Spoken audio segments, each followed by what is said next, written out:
So, welcome to this webinar.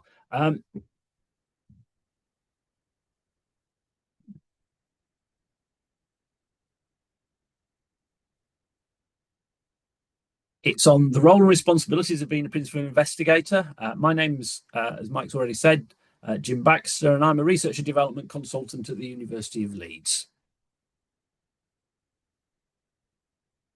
Before we get going, one or two pieces of housekeeping to try and help keep everybody engaged in the workshop and focused on thinking about the content. First of all, we will take a break about halfway through to give everybody time to refresh. The presentation and the recording materials will be made available after the session, so please don't feel as though you need to write absolutely everything down that's said. However, we do recommend that you have resources for taking notes, such as a pen and paper or a digital application. Your microphones have been muted and some cameras switched off. This should help everything run smoothly. And so some rules of engagement, again, to help the workshop flow. We encourage active participation. If you have a question, please pop it into the chat. If you could prefix it with a Q or a question at the beginning of what you type, that would help identify it as a question. I will try to keep up with them as we go along. Please do take notes. I've talked about questions. There are a number of Microsoft forms that we will use during the webinar to help you engage and to give me some feedback on what your level of understanding is. Please do complete those. And at the very end, there will be we will be sending you a feedback form. Please do complete that because we use that feedback to help us develop future webinars. Okay, so why am I here? Why am I delivering this workshop? I've been a research and development consultant for the last 23 years, working with research leaders here at the University of Leeds. Before that, I was an academic. I was a lecturer in mechanical engineering, where I spent 4 years leading research looking at improving product design through scientific engineering design approaches. And before that, I was a postdoc in mechanical engineering, looking at computer-aided engineering and how you can use that beyond geometry. That's a little bit about me. What I'd like to do is just get a sense of who is in the room. So I'd like you to do two things here for me, please. First of all, in chat, could you type 3 words that describe your research? That'll give me a sense of who's in the room. And then we're going to get a link to a form posted in the chat as well. If you could complete that Microsoft form. Federico, thank you.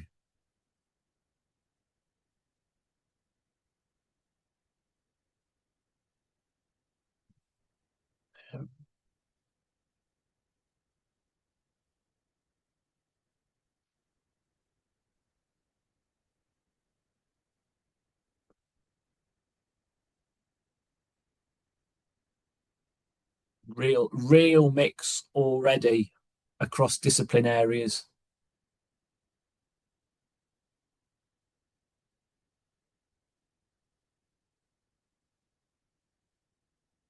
Thank you so much for all the input into chat.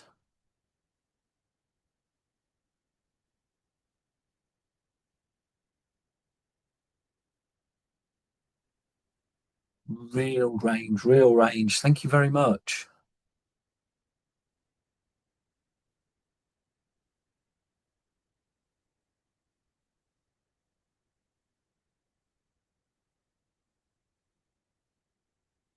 So thank you for all those contributions in chat. Please do continue to complete the form.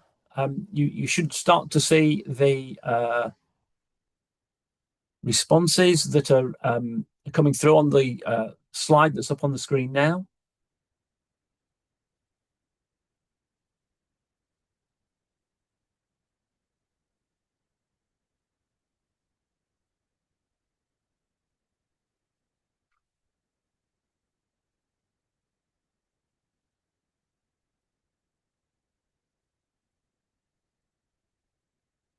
Thank you for your continued contributions. We will be using Microsoft Forms later on, so if you're able to engage with that, this will make things run much more effectively later.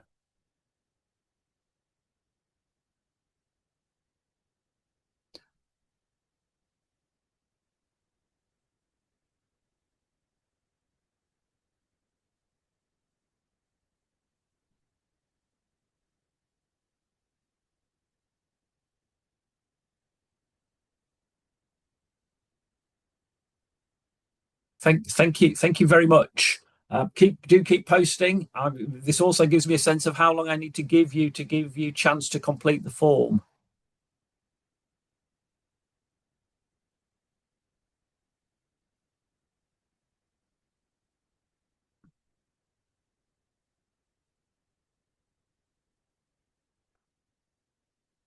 Thank you, Erica.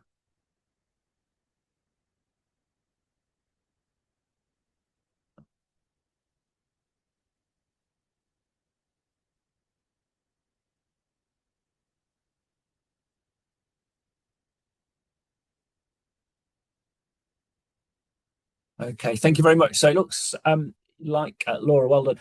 It looks like we are going to need to allow a couple of minutes to keep complete the forms.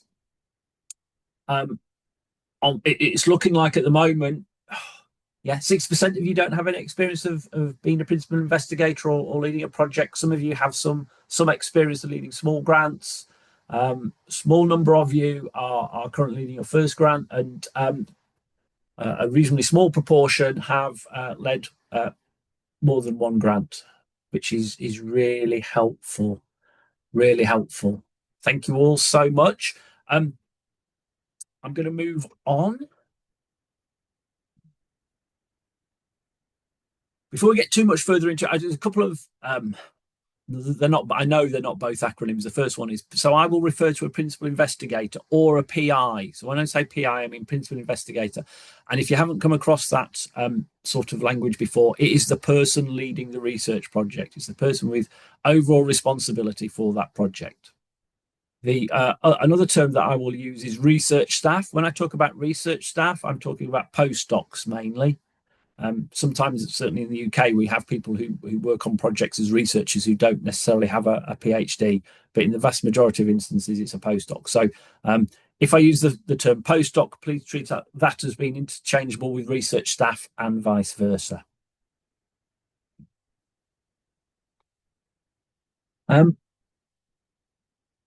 This is a rhetorical question. How do you know what is expected of you as the leader of a research project? What are you supposed to be doing? How do you know what you should be delivering? And the aim of this workshop is to help you answer that question. And more specifically, what I want you to be able to do by the end of this workshop, this webinar, is be able to identify your responsibilities as the leader or the principal investigator of a research project and identify practical steps to strengthen how you would lead research projects and teams. And the way we're going to do this is work through the following agenda. I will talk maybe 15 minutes about a list of responsibilities that you would have as principal investigator. We'll then spend 5-10 minutes thinking about the level of challenge in fulfilling those responsibilities. That should take us to about halfway through, where we'll take a break. I've then got some scenarios to look at to help you think about how you would actually deliver on those responsibilities you have as a principal investigator. And we'll spend a little bit of time at the end giving you a chance to reflect on what you've heard and learned and think about what your plan of action will be, what you will do as a result of being in this webinar today. And I've got 1 or 2 closing remarks at the end.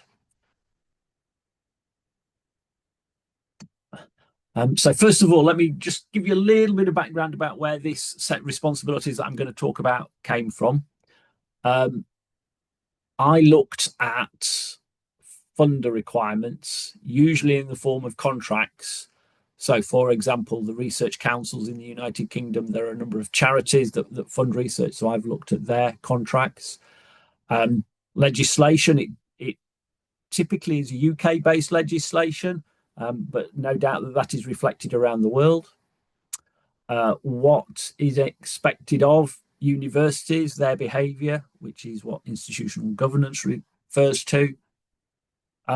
Sector agreements and frameworks. So the one that's probably internationally relevant is the Declaration of Research Assessment, DORA, which is looking about how research is measured. So not just research outputs and research income, but people contributing to research projects in a number of ways.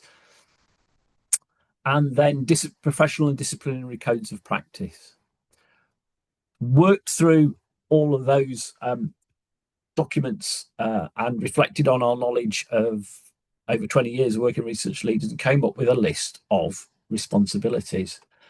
And I've got a colleague who, Emily, who broke this set of responsibilities down into these 5 headings.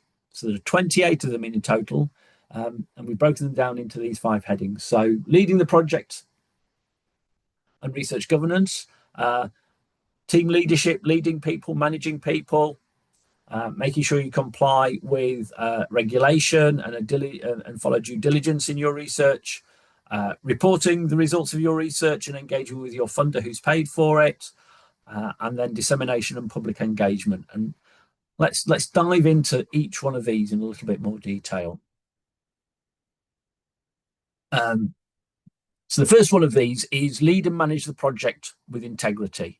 So the key thing here is that you have overall responsibility for leading the work that's done, and making sure the work that's done is managed, the people are managed, the project is managed. That there's an expectation that you will deliver on the agreed objectives and outputs from the grant application. When you write a grant application, typically you're expected to indicate what the objectives of the research are going to be and what the deliverables are. And it's your responsibility to make sure that you make those happen. As a result of the project, you will create research data in a whole plethora of different ways. In the current day and age, it's often in electronic format, and it's really important that you have a plan for managing all that data. I think the key example is you will likely to have people working on your research project. They will save files in their own file space. They may put files on disks, save it into their own cloud space. People still have USB drives that they use where they may save data. What you want to avoid happening is somebody working on the project leaving with the USB drive or their computer account at your institution getting closed down, and that you can no longer access their data. So it's really important you've got a plan in place to help you manage that data such that you can go back to it and refer to it in the future. This will no doubt vary around the world, but it's important that you secure appropriate ethical approval from your institution to enable you to do the research. And this is very much about trying to protect those people that you work with. If you're interviewing people, making sure you're keeping their data safe, making sure you're dealing with those people with respect, making sure that the research isn't having an adverse impact on them. So it's really important to get ethical approval. There's an expectation that you uphold research integrity and follow principles of responsible research. This is very much about making sure the research you do is valid and will stand up to scrutiny. Nobody wants a medicine that's developed that's based on made up data, fabricated data. So it's really important that we all do research that in a way that has integrity within it. And that you, if you get funding, then you need to make sure you comply with the funder terms and conditions of the grant. And you'll get a sense here is that within these responsibilities, there's only really the second one, deliver objectives and outputs in the grant application, that's actually about doing the research, delivering on what you said you would deliver. Yet there are 28 responsibilities here. So just keep, it's not just as simple as doing the research. Okay, so the chances are if you are leading a project of any size, you will be responsible for leading and managing people. Uh, a key aspect of doing that is recruiting people and managing people.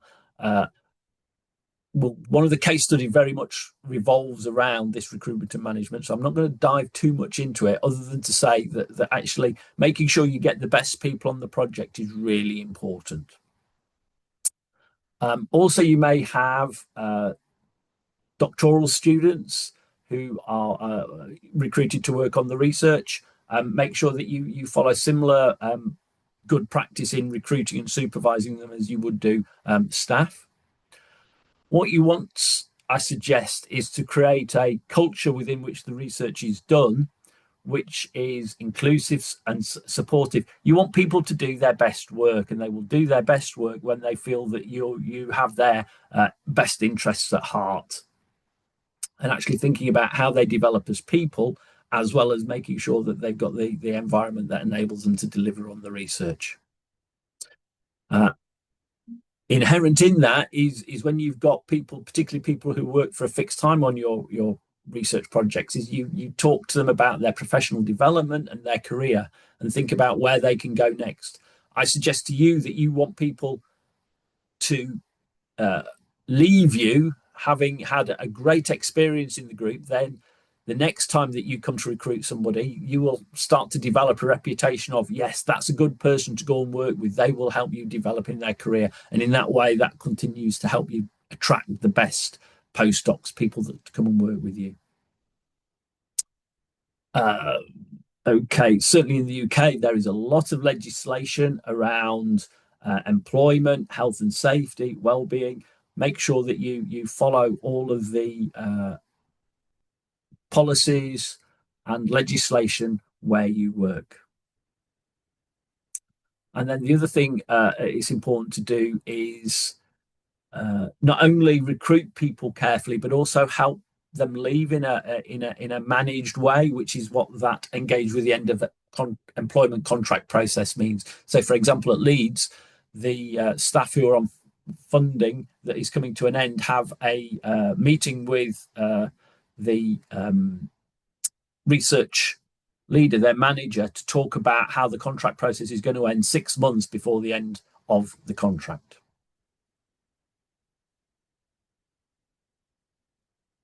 Okay, compliance and due diligence. We've talked about gaining research ethical approval, but more broadly, comply with the legal, ethical, regulatory, and professional frameworks that exist where you work. Follow financial and procurement rules. So certainly at Leeds, once I think the limit is £10,000. If you're buying some equipment that's more than £10,000, you need to go out to a tender process. It's important that if you're maybe spending smaller amounts of money, you are seeking at least 3 quotes to make sure you're getting good value for money. There's a broader challenge that we encounter is that we have, certainly in the UK, requirements to ensure we know where the money goes when it gets spent. So it's really important to follow the financial procedural guidelines that exist. If you're collecting data, then you need to make, particularly about people, you comply with any data protection and information governance regulations. Make sure that you take account of health and safety and security considerations. Particularly when you're so examples might be, it's not just about making sure that you're not going to be damaged by mechanical machinery in a lab, but also if you're going to go and work in a dangerous environment, that you thought about how you make sure you look after yourself and the people that you're working with. It's important that you know who you're working with. If you're partnering with other organizations, is complete due diligence on research partners. And this is one of the advantages of working with worldwide university network partners, is that the relationships already exist. So it's easier to actually find out about the organizations that other people work with. And then one of the things that is of concern, certainly in the UK at the moment, is making sure that You it's not just the institution you're working with, but the country you're working with do they fall into the trusted partners that the institution has? So be mindful of that. Um, okay, reporter and funder engagement. Um, kind of stating the obvious, but if you're going to change what you do, then make sure the funder's aware, make sure you get funder buy-in to the project. And in fact, what I'd almost be suggesting you do, if you get into the point where you think, oh, we need to change the project in some way, is talk to the funder sooner rather than later, because they may have a view on, from their perspective, what the best way to make any changes or modifications is. There's an expectation that you will submit outputs and impact data that the funder wants to know about what those outputs are and what impact you're having, as well as you actually publishing the results of your research. The funder may want to come and audit you and visit you and find out what you're doing with the money. So be prepared for them to come to visit you. One of the things that causes consternation at Leeds is people completing timesheets. It's very difficult to complete timesheets after the fact. So if your funder requires the people working on your project to complete timesheets, do it as an ongoing thing when it happens. Funders, in terms of giving you money, also have an expectation that you will participate in peer reviewing other people applying for other grant applications, and this is the grease that keeps the peer review process going. Is if you do your fair share of reviewing, then that helps the whole research machine work. And really important, there's an expectation that if you find any or encounter any cases of research misconduct, that you report those. It plays back to the importance of research integrity that I mentioned a little earlier. Dissemination public engagement. Hinted at this first one already. So there's an expectation that you publish and share your findings open and responsibly. You will no doubt want to have publications you include on your CV. But there's also an onus on you, certainly if you've got public funding, to share the results of those research for the good of all, which relates to the meeting open access and open data requirements point there. It's often funders are not only interested in the academic outputs, they're actually interested in the impact that your work is having on society. So it's important to engage with society, engage with the public, engage with stakeholders, to ensure that you're delivering research impact from the work that you've done. Not surprisingly, funders want to be acknowledged as the people who have funded the research. And if you are creating intellectual property that has potential commercial value, you need to think about who owns it, how do you protect it, make sure agreements are in place, that it's clear about who does own that intellectual property.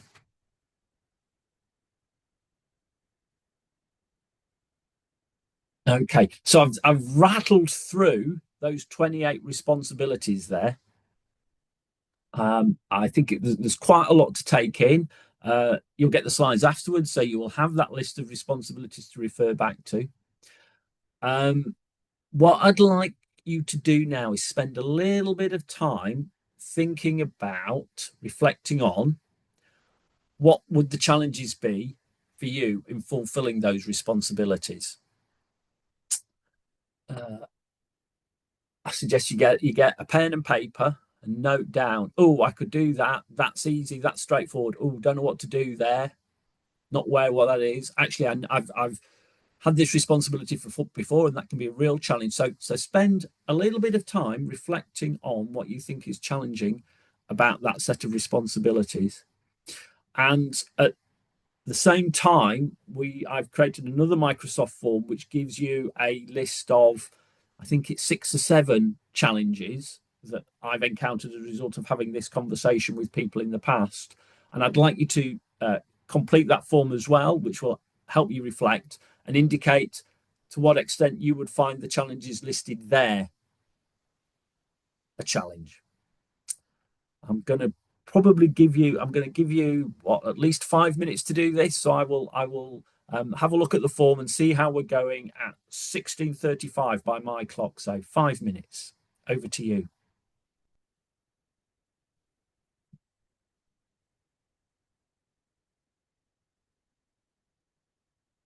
Thank you very much for engaging with that poll and reflecting on what the challenges of being a PI. And Savannah, I've seen your question in chat. I'll talk us through the responses to the questions and think about how best to respond to what you've asked there. Okay. So it very much looks as though the thing that's emerging as the thing that's most challenging is making the time to fulfill all the responsibilities. Next up, it looks like changes to personnel working on the project, and then managing people and assets. Followed by knowing what I can expect from other people and services. Right, okay, and maintaining relationships with research partners and knowing my responsibilities on a particular project seems to be not quite as high as the other 5, which is interesting in itself.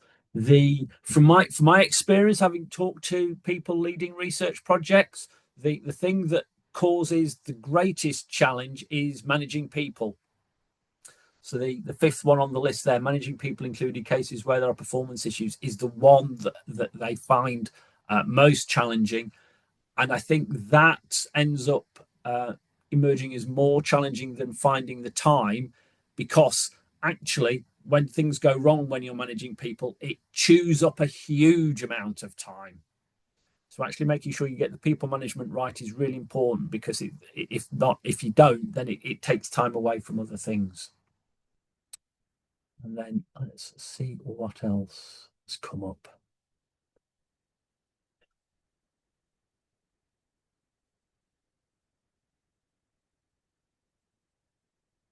Okay, so just getting a sense from the cloud, things to do with people are actually reflected there, which reflects what I've just said on the first answer. Time comes up as a real highlighted point, and managing the project. Right. Okay. So let's have a think about Savannah's question. As an early career scientist, I'd like to hear more about what it was like to transition from postdoc to PI. It requires a different set of skills. So I think there are a number of things you can potentially do. And the key one is learning to work with and manage and lead other people, and you can do that in simple ways. So possibly the simplest way I did it when I was a postdoc, when I was a PGR, when I was actually studying for my doctorate, was I did some teaching. I worked in a lab where I led the lab. So actually doing some teaching activity, actually you're leading a group of people in that context. So that I think could be one way to start. Moving on from that, as a postdoc, it's doing things like taking responsibility for organizing and arranging meetings, maybe putting together a meeting agenda. Maybe you don't chair the meetings, but at least actually think through how you might design the meeting, think about what you want out of those meetings, particularly with project partners. There may be instances where you can actually lead meetings, chair meetings, such as if you've got a project meeting that's internal to the project, taking the opportunity to actually lead that meeting or lead on an aspect of that meeting. I think another thing you can do is go and present your work at conferences. Try and encourage people to come and talk to you as a result of presenting your work at conferences, and engaging in a dialogue with them where you're thinking about, okay, how would I take this research forward in the future? Listening to what that other person's saying, listening to what they're interested in about your research, and thinking, how would I work with this person? How could I encourage that person to come and work with me? And some of the things you can do, which is that very much focuses on the people front. As a postdoc, maybe engage with supporting academic staff in supervising research students, PhD students is another way of developing those sorts of skills. I think a really good way to develop some of those skills is to get involved with conference committees. At an extreme level, you could look at setting up your own conference and recruiting people to chair sessions, to review papers.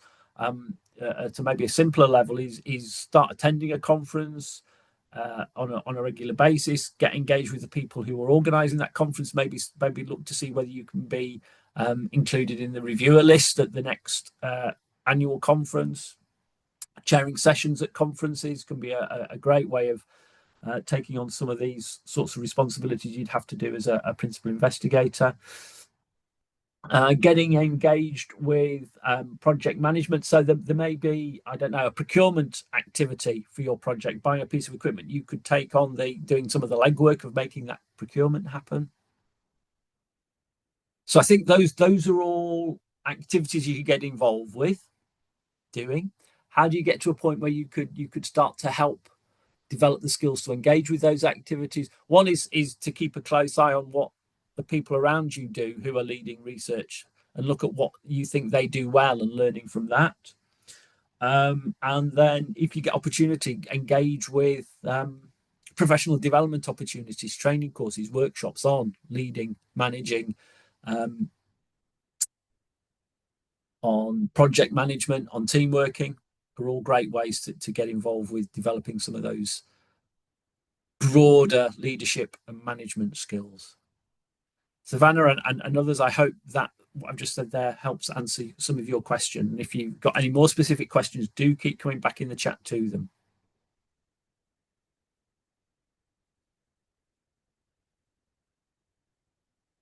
Okay, so I'm going to talk a little bit about university support and how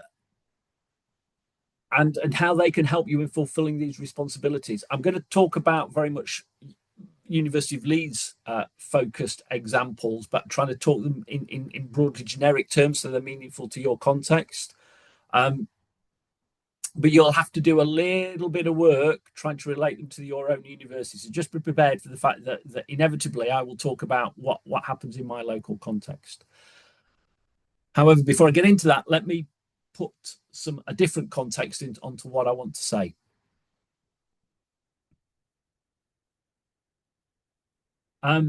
So there are some key points in the life cycle of a research grant. Post-award. So the post-award part means that you've got the funding letter. The funding has been approved, agreed.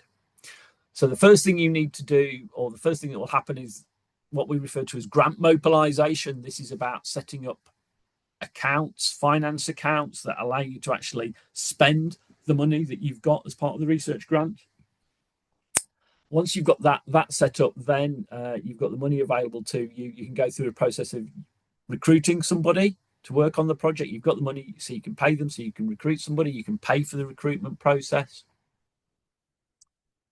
When you're recruiting somebody, it's certainly in our context, it can take 3 months or more. Certainly if people are having to give, by the time you've put the advert out there, arrange the interviews, interview people, they've had a chance to give their notice in, and you've applied for a visa, it can take months and months. So don't assume when you get the grant awarding letter, you're going to be able to get going straight away if you're dependent upon somebody being recruited onto the project.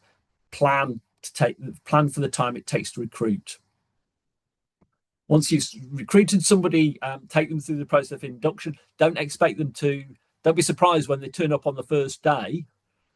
Instead of that, actually make sure they've got a desk, you've got a computer for them, you've got a plan for what they're going to be doing during the first couple of weeks, so they can feel welcomed onto the project and get up and running quickly. And then certainly in my context, there's an expectation if they're new to doing this sort of work, they'll go through a probationary process. As part of the probationary process, there's an expectation that they would have regular meetings that would review their progress. If you've got people who are more experienced, and indeed the new people, I would expect them to be going through an annual review. If there are problems with somebody's performance, then you need to engage in some performance management. Near the end of the project, if the person is going to be leaving the project and the institution where they're working, then there's thinking about how you let them know about the end of contract, help them manage their exit, and then finally you almost certainly will be reporting on the project if not producing research outputs. So it's a broad overview of the life cycle of a project, and you may find it helpful to split this up into 3 phases. So very simply, a beginning, a middle, and an end. So you probably need to spend quite a bit of time at the beginning of the grant mobilization, recruitment, induction part, setting the probationary objectives. There's probably an overhead of time that you need to devote to making sure all that happens. If you do that well, that means that the project was more likely to run itself than for you to be constantly having to fix things. So spending some time on that at the beginning is really important. Then you get to a point where you've got the middle part with the regular meetings and the annual reviews, where it's just a case of trying to keep things moving and ticking over. And then think about what you want to do at the end. How do you manage the exit from the project? How do you manage the reporting? How are you prepared for writing up the work when people are going to potentially move on to other institutions, other jobs? So that's the life cycle of grants. So think about how you're going to deal with the beginning, middle, and end. I think the other thing relating back to the challenges you identified and finding the time. So one or two observations. One is there are a lot of responsibilities. If you plan your time such that it accounts for addressing those responsibilities, it's much easier to engage with them in a proactive way than it is to suddenly being ambushed by requests for information that you hadn't anticipated, which can chew up more of your time. So I think it's been planned about having time to address the responsibilities. And I think the other thing is how you prioritize your time. And I would encourage you to prioritize setting the project up right in the first place, which will make your life a lot easier in the long run and will absorb a lot less time in the long run. Okay, so next chart. Okay, so the university support services that are available. And I recognise that this will vary depending upon your particular place of work.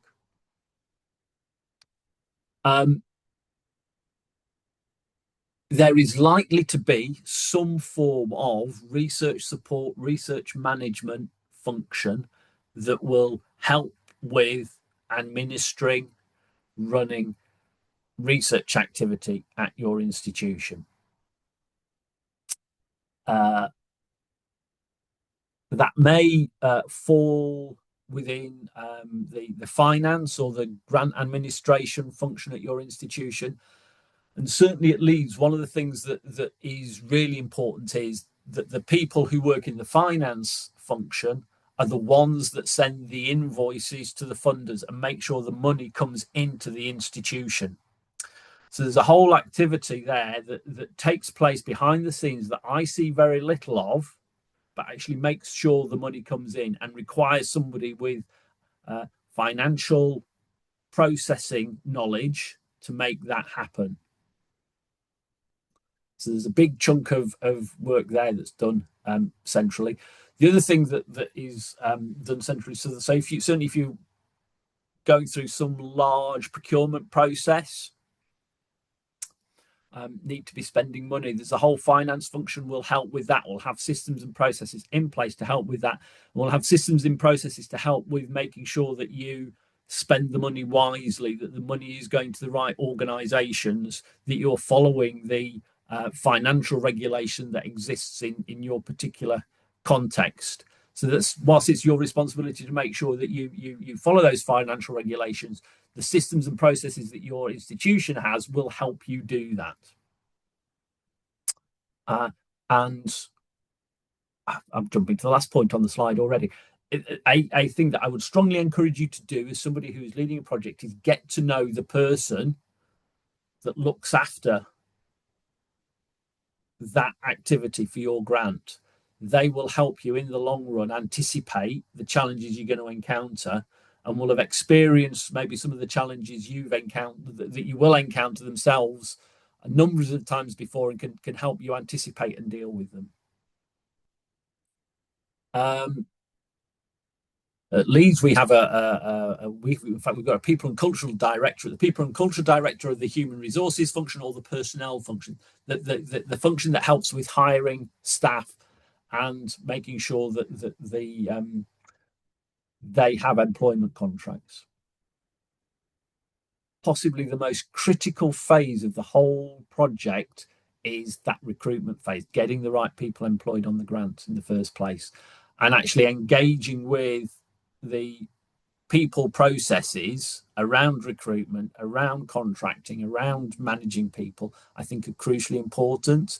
So whilst there's an expectation that you have a responsibility to manage and lead staff, there is likely to be a whole load of procedure and guidance in place at your institution to help you do that and make sure that you follow the institution and national requirements for employing people.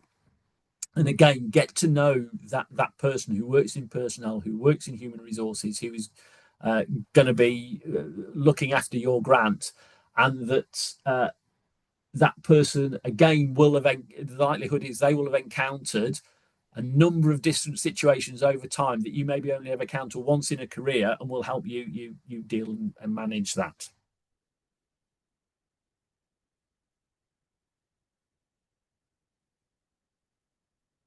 Okay, right. Okay. Question from Angela. I'll come to that in a moment too. Just let me get to the bottom of this. Okay, governance, legal, and compliance teams. So we have a secretariat at the University of Leeds. They look after the governance of the institution, make sure we conform with things like data protection legislation. We keep personal data safe. They can be really helpful when it comes to making sure you complete ethical approval correctly. We have a library and information service, which are really good when it comes to help with thinking about where to publish, how to manage your research data, and anything to do with research students, PGRs, doctoral students. We've got a student support service that has rule, regulation, process, procedure in place to help manage and dealing with those. Thank you to Laura in the chat. So let me jump back to Angela's question. Okay, so Angela, the way to keep track of what we're doing here at Leeds when it comes to the Worldwide Universities Network is the seminars that we're providing are promoted on the Worldwide University Network website. I believe the recordings are available as well if you want to access those. So my colleague Jed will have talked about research impact a couple of weeks ago. He had a very engaging webinar, and I've got a colleague, Ruth, who's going to be talking about careers in the broad sense at a subsequent webinar. And we've also got plans for others, but we haven't got the dates scheduled yet. So watch the Worldwide Universities web site for details about those. If you've got a more specific question, please do pop it in chat. Okay. So key message with this chart is develop the relationships with the people who've got expertise in human resources and finance, because they will know how to make things happen for you from their perspective, and will have encountered situations many times that you will maybe only encountered once, and therefore will be able to advise you based on their experience and knowledge.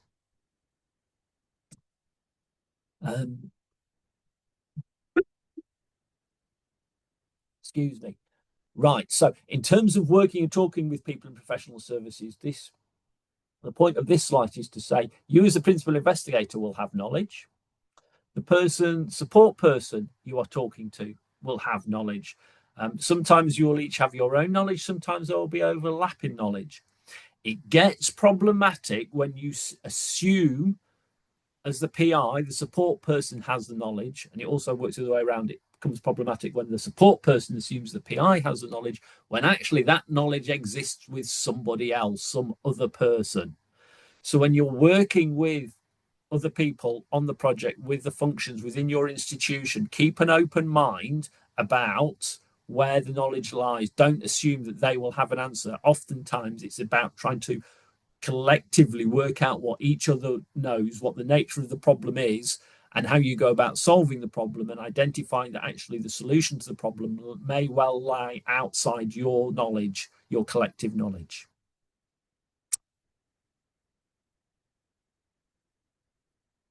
Okay, and at that point, we're about halfway through, almost exactly on time. We're going to take a break. My voice is going a little bit, so I certainly need to rest my voice. So I'm going to stop now. I'm going to return again at hour. Please, I'm going to go camera off during that time, but I will see you again at hour. Thank you very much.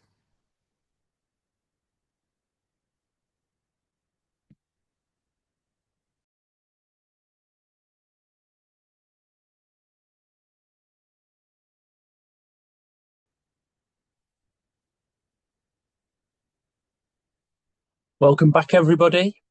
Ishtiaq, thank you for your question.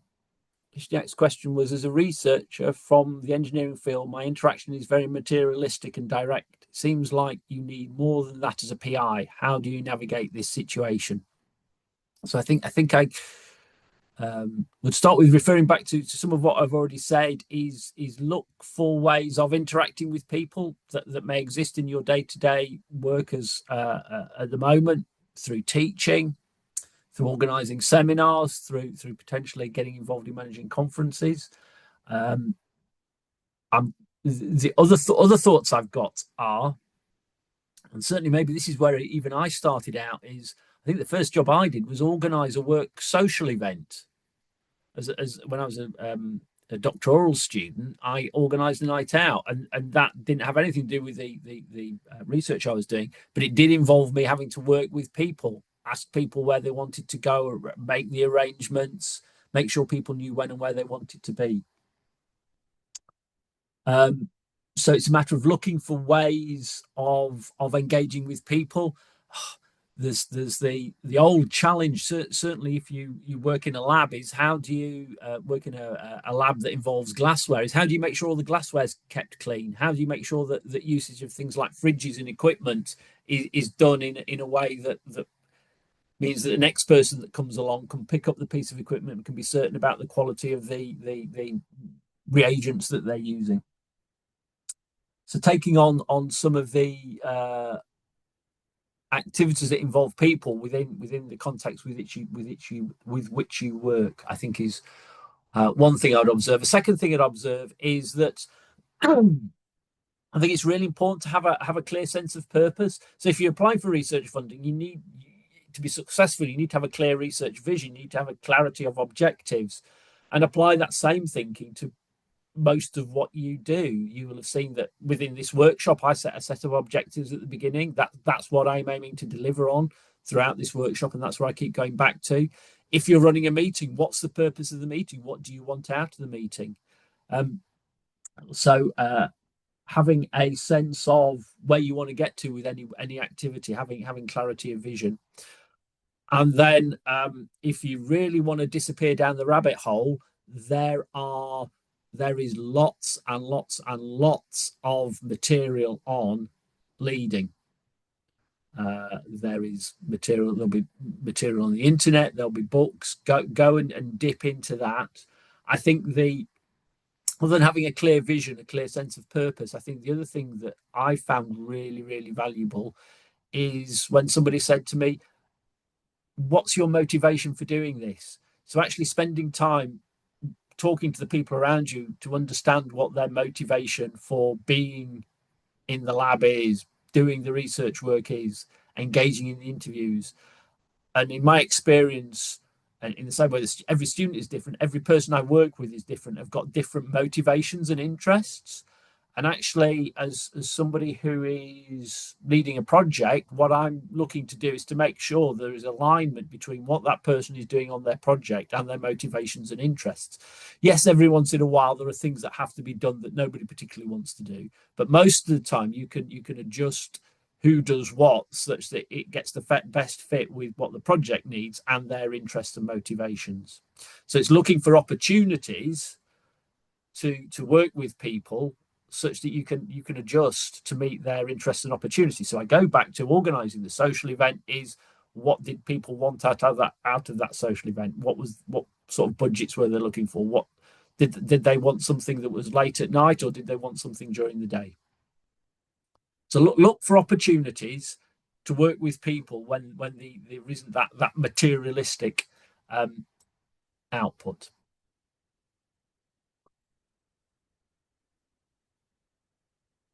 Okay, so what broadly we've got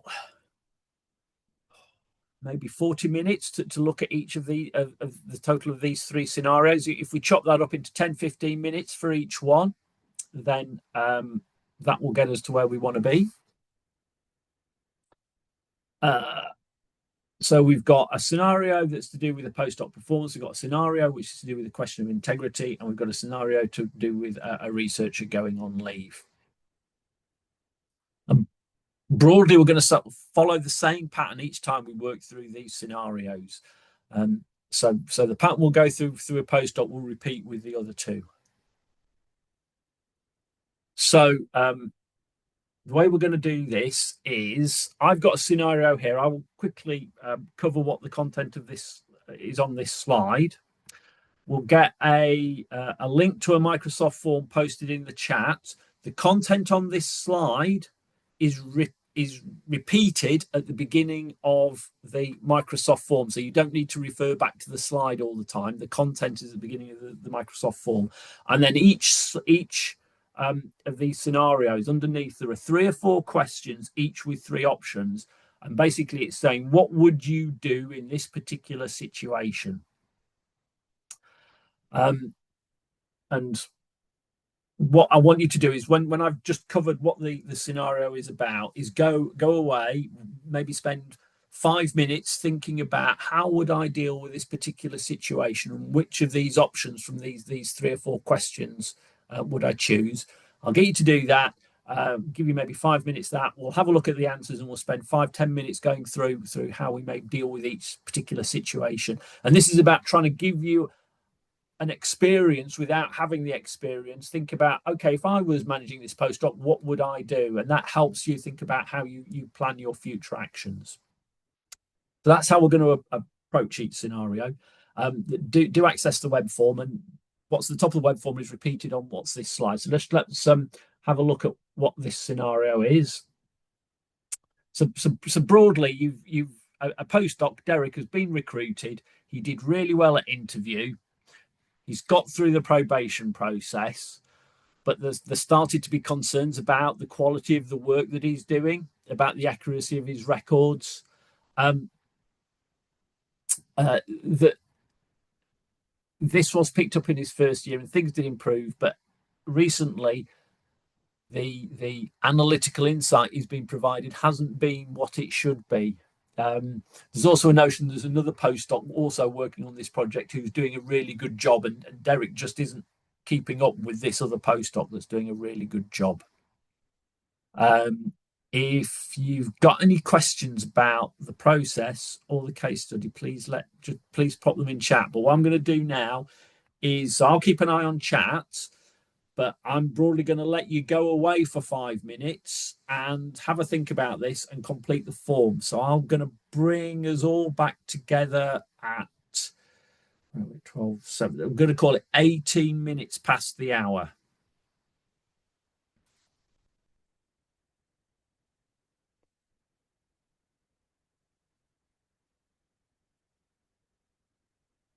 Joy, I think.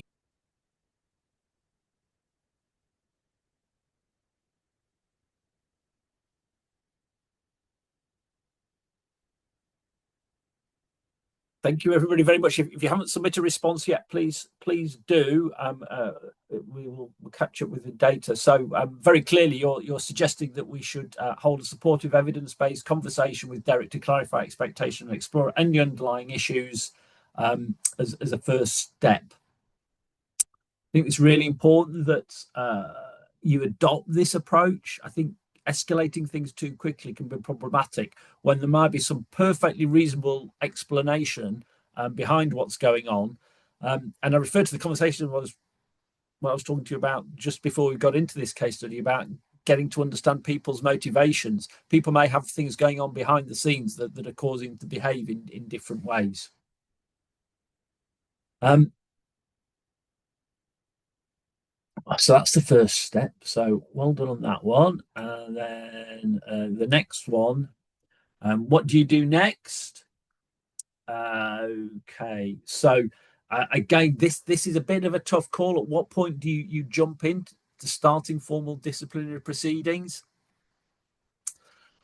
In my experience, it's a really good idea to go and talk to HR before you escalate anything, to make sure that you're following the institution's rule and regulation around how you manage performance, because that can get you into trouble. Is if you if you make the rules up as you go along, that can create more problems than it solves. But the back, keep at the back of your mind that the option is to escalate and start a formal disciplinary procedure.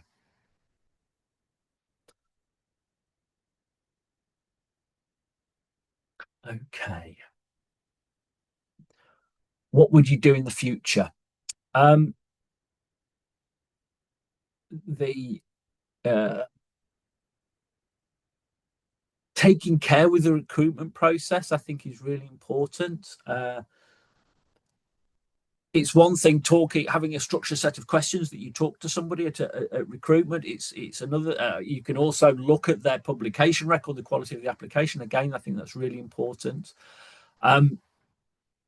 When people have got good publication records, just bear in mind, certainly when there's people with multiple, where their authors are papers with multiple authors, it's important to actually understand what was their contribution to the publication. So that's maybe something you could dig into at interview.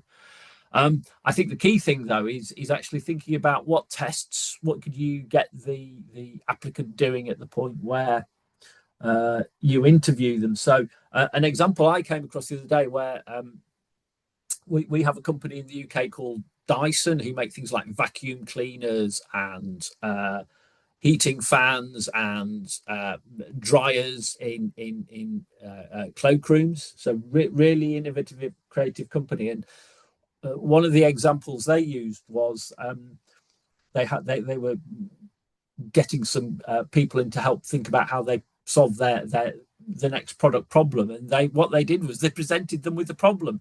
Okay, how can I boil this liter of water really quickly? How could I do it differently? And actually giving people that problem to solve, and getting them to talk about it being a heat transfer problem, and how do you increase surface area and get the liquid onto that increased surface area, and get the energy into the water quickly to boil it, was what they were looking for.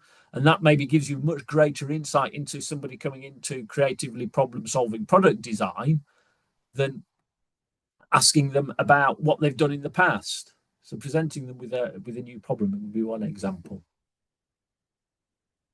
There we go. Correct answer. Well done, everybody. And then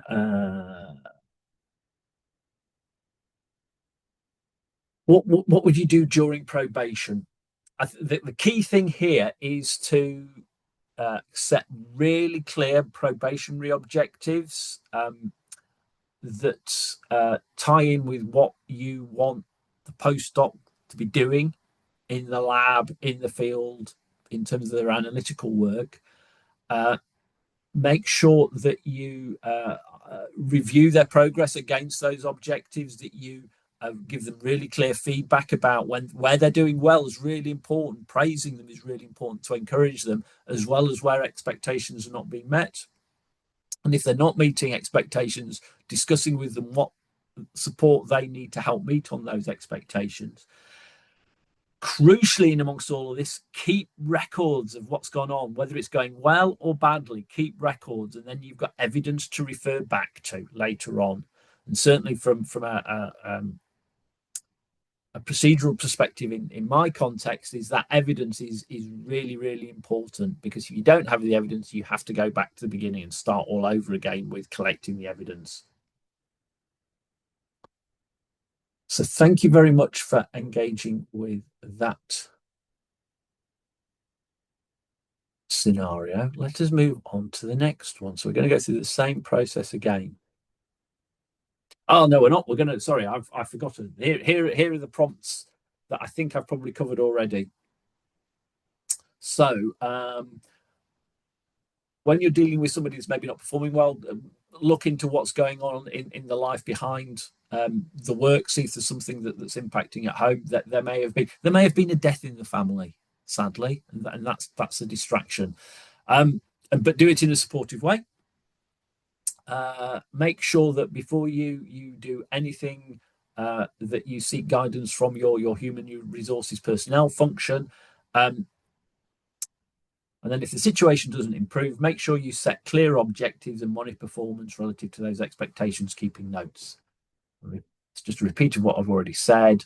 And then next time round, set really clear expectations. Maybe this is the point I didn't make, is when you write the job description, try to be really tight and careful and precise in the job description what you want somebody who comes into the job to do. And then it becomes much easier to write the probationary objectives, or the objectives that people must perform against to start with. Make sure that when you go through the selection process and the interview, maybe include tasks that measures the candidate against the key elements of the job description that you want them to perform on. And review the performance and record it in a supportive way.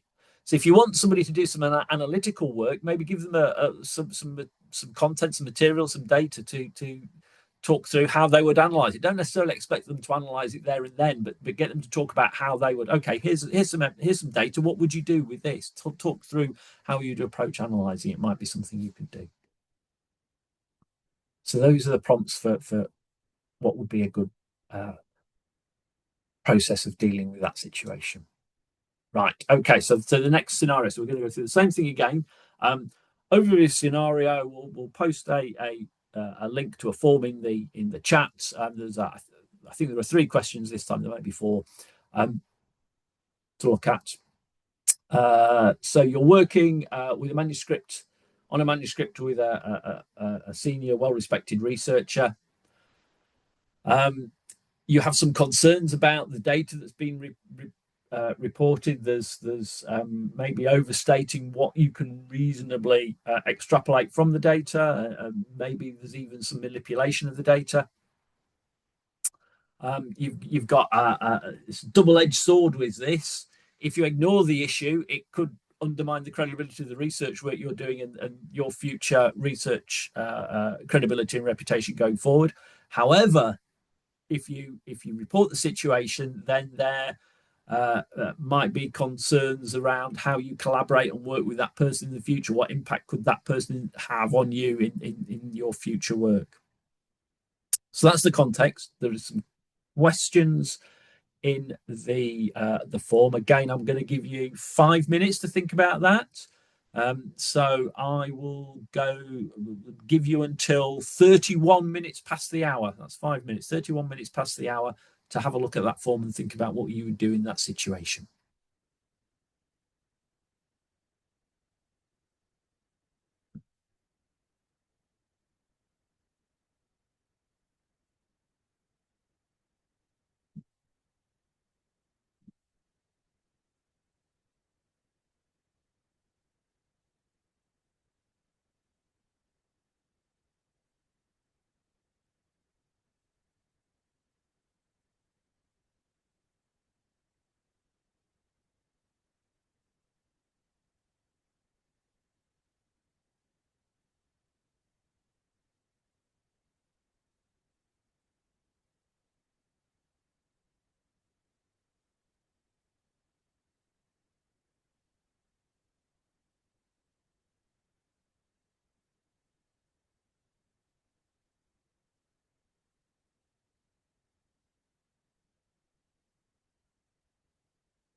Thank you very much for engaging with that scenario. Give my computer a chance to catch up with the results.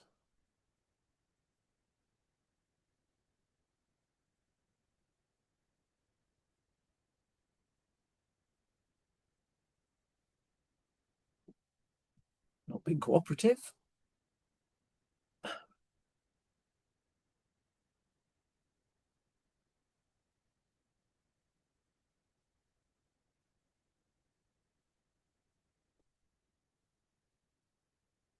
You give it a bit more time to catch up. Okay, so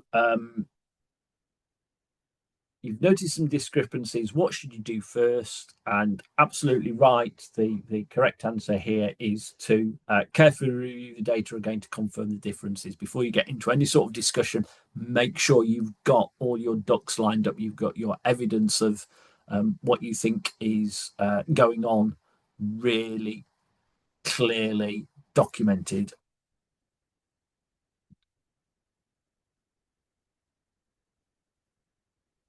You decide to ask your collaborator about the issue. How should you approach the conversation? The way that it's interesting. You say arrange a private meeting, we discuss them directly with them. I think that's a good idea, but I think you also need to be very careful that you actually get somebody to join you when you have that conversation, so you remove the risk of it becoming a you said they said situation. You've got a second person in the room who is listening to the conversation. uh, I think you've got to be really careful when you're doing this, and I think that if you go in by yourself, you risk exposing yourself. And then the third one was, if you still got concerns, what do you do? Uh, Absolutely, is go and seek advice about what you should do next about raising the issue.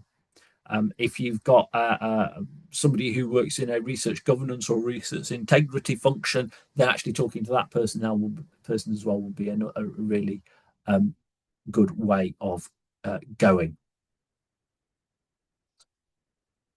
And then, so I've got, what are the prompts I've got for this one? Check the evidence carefully, confirm that there are discrepancies before you do anything else. Make sure that you seek clarification. There might be a perfectly reasonable explanation behind it all, but don't do it alone. So you've got some backup. Make sure you document everything. If it becomes to a point where there's a case created as a result of this, you want to make sure you've got your evidence, and actually doing all that documentation as you go along is really, really important.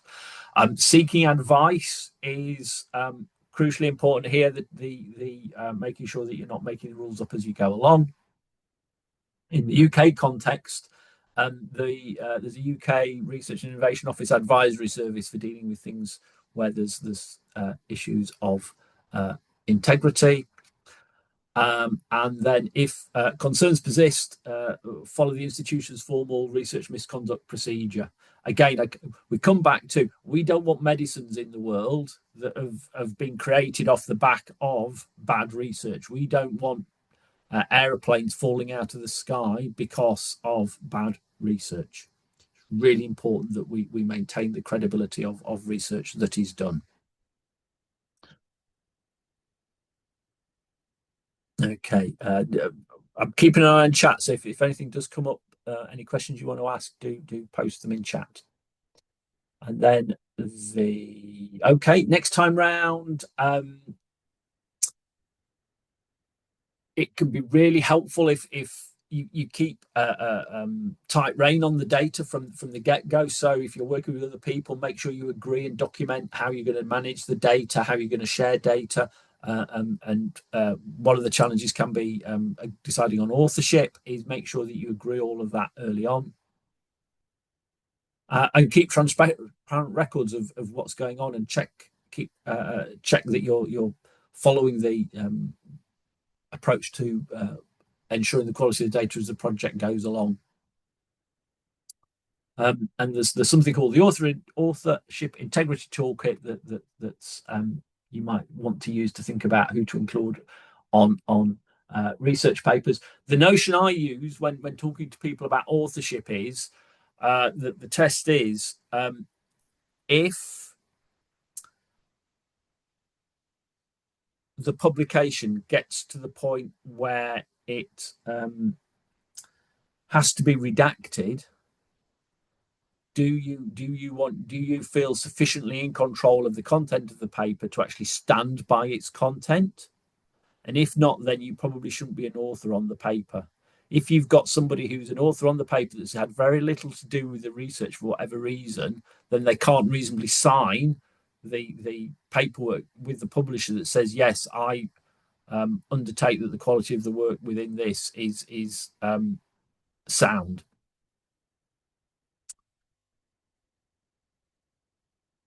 So let's just move on to the next case. So this is a case, same situation again. We'll get the okay, Francesca's right. Francesca's put a question in chat. Francesca, what I'm going to do is let's get through this next example, and then I'll have a think about your question whilst we're going through the next example and come back to it. So this next example is we've got a researcher who goes on leave. They're a doctoral student. They've got some health issues. The results that this doctoral student's producing are critical to an upcoming funding application. At the same point, you've got a duty of care as a supervisor. Again, you've got another double-edged sword here. Do you reassign the work to other people in the team, but this may weaken the doctoral student's thesis in the long run when she returns? Or do you delay that part of the research until she returns, which will protect the thesis, but potentially compromise the funding application? So that's the scenario. There's, I think, 4 questions with this one. I'm going to give you 5 minutes again, so we'll return at 43 minutes past the hour.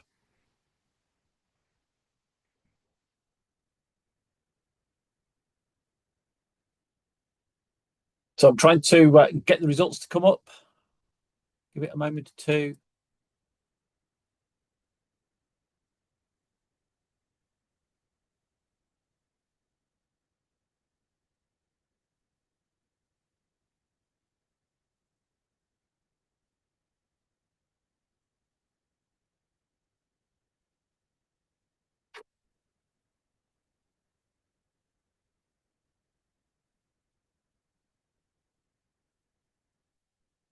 Results don't seem to be playing at the moment. Let's just give it a second or two more.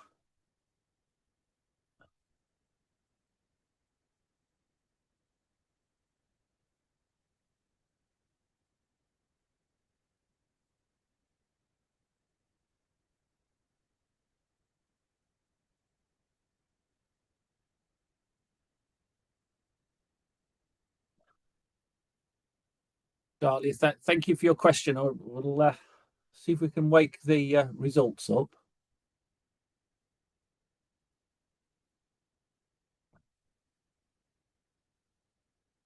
I'm going to see if I can see the results in a different way, and I will play them back to you.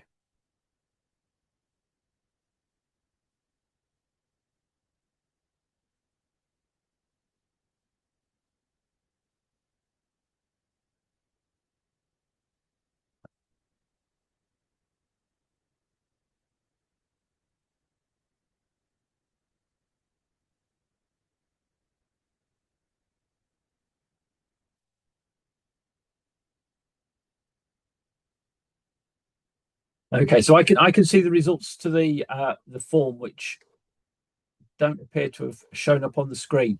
I can see that maintain progress on funding deliverables, produce timelines and future funding gets 37% of the votes. Reallocate the students' work to minimize disruption to the project gets 22% of the votes. And ensure the student is not expected to work during leave and plan appropriate communications gets 41% of the votes. So the outcome that comes at the top is the course of action that I would recommend. I think that there's more nuance in this, and that is that the actual dependency of the next project grant on the doctoral students' work is maybe not as directly linked as the case suggests. There will almost certainly be ways round working out how you can rejig the project such that you get the data for the grant, but also protect the doctoral students' work. And yes, so so I think Eva's questions probably right. It's trying to make sure that things aren't mutually exclusive, trying to manage things in a way that enables them to work effectively.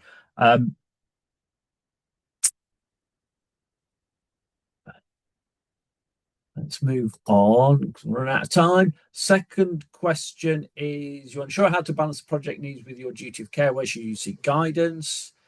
And the results for that one are as follows. 88% of you, the vast majority of you, went for the correct.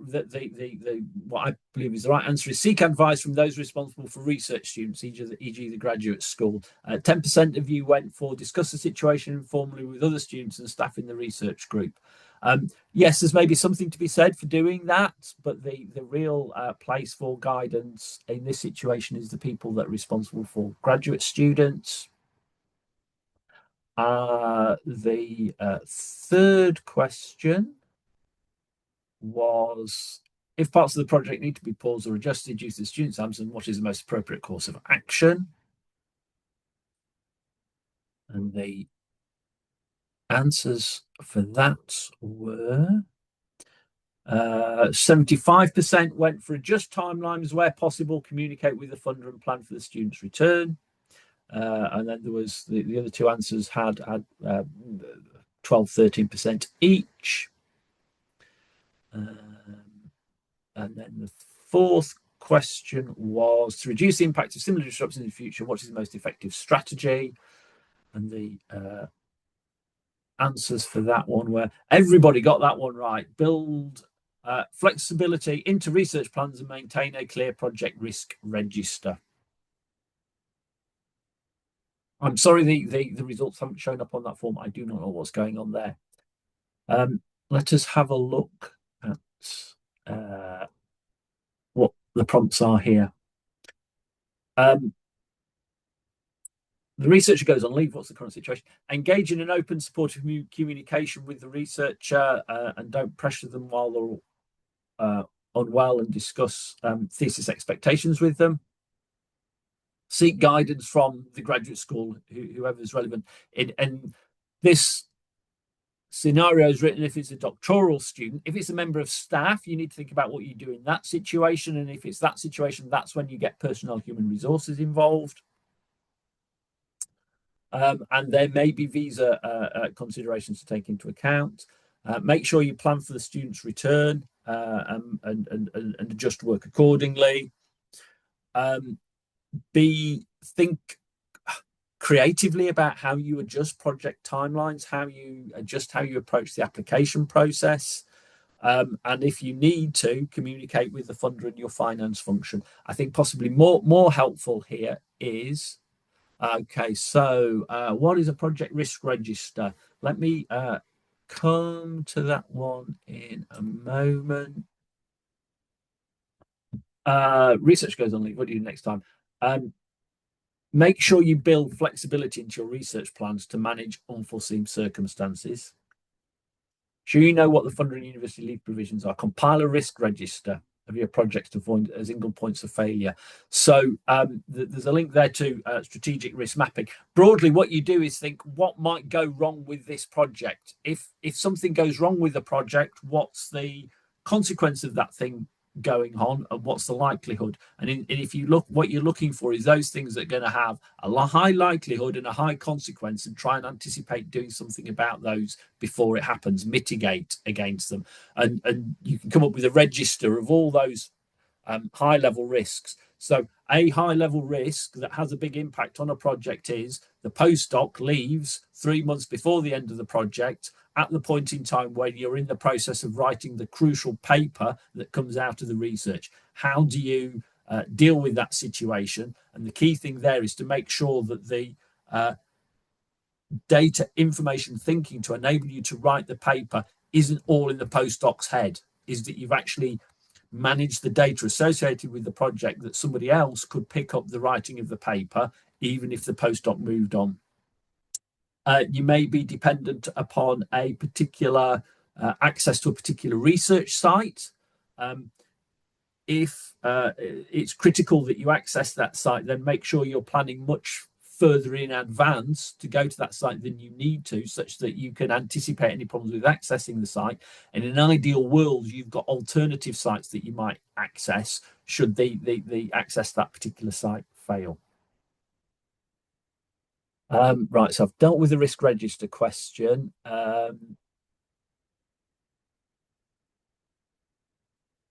Right, okay, so looking at the chat.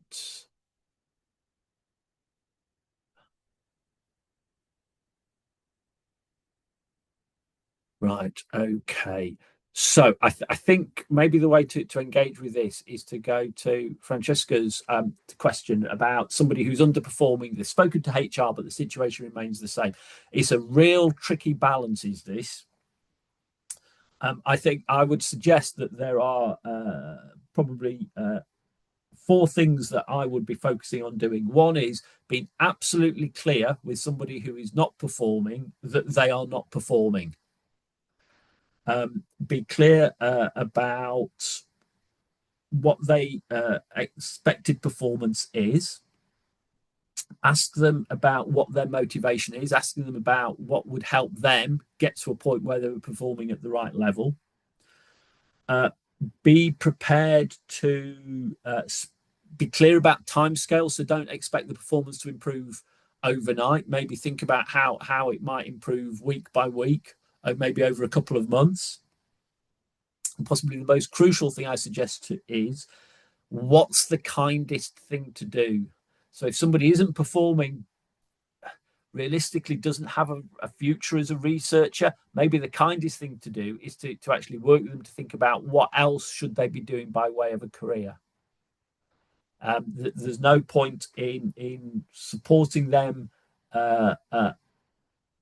into something where they don't have a realistic opportunity of succeeding. So what's the kindest thing you can do? And the kindest thing doesn't necessarily not hurt.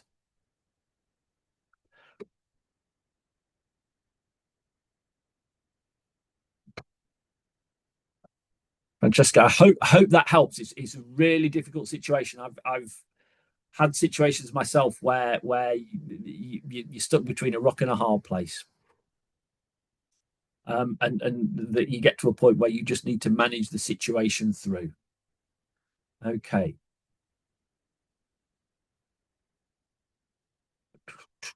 So I've touched on so thinking. So we've been through those scenarios. What can you do to help deal with these situations? I think I've talked through some of this already in what I've answered. Is look for training and development opportunities, training around management as well as leadership. If you get opportunity, do some recruitment training. Getting that recruitment right is really, really important. And then get experience of doing things. So some other examples here, other than some of the things I've given you already. If you get opportunity to sit on an appointing panel, get some mentoring, get some advice from somebody else, and shadow an experienced colleague. Okay, action plan. What are your next steps? Right, I'm going to give you 2 minutes to do this, so until it gets around to 58 on my clock. Identify at least 2 things you are going to do as a result of being at this webinar. Ensure one of them you're going to do tomorrow. So that might be read some management literature. Think about what my research vision is. Think about how I deal with the scenarios that have been presented. And those scenarios are all based on real experiences. We've had senior colleagues engage in this workshop in different formats and said they've all happened to me. So now I'm going to give you till 59 by my clock to think about what are those two things you're going to do as a result of being at this webinar today.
Thank you all very much. There's a lot going on in chat. I'm not going to have time to cover it all. One of the questions was, what's the biggest mistake? I'll turn that around. I think that the thing that you can do that is most helpful when you're certainly setting out as a PI is plan and be prepared. Think about, how do I make this work effectively? Look at that list of responsibilities and have a plan of action in place to deal with them, rather than waiting for them to come and ambush you.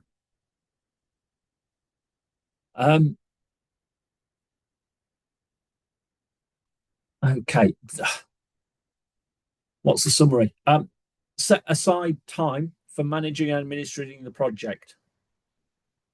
If in doubt, ask the people in professional services, either the personnel HR function or the finance function or senior colleagues. They can be really helpful. If things change with a project, keep your funder informed. To alert you that the next webinar is on the 10th of June, is going to be led by my colleague Ruth Winden and is on job applications, interviews and transitioning into your first academic job. And you might like to think about whether actually being a principal investigator is something that you want to do in the future. And that is time up. My name's Jim Baxter. I hope you have a good whatever remains for the rest of your day. Thank you and goodbye.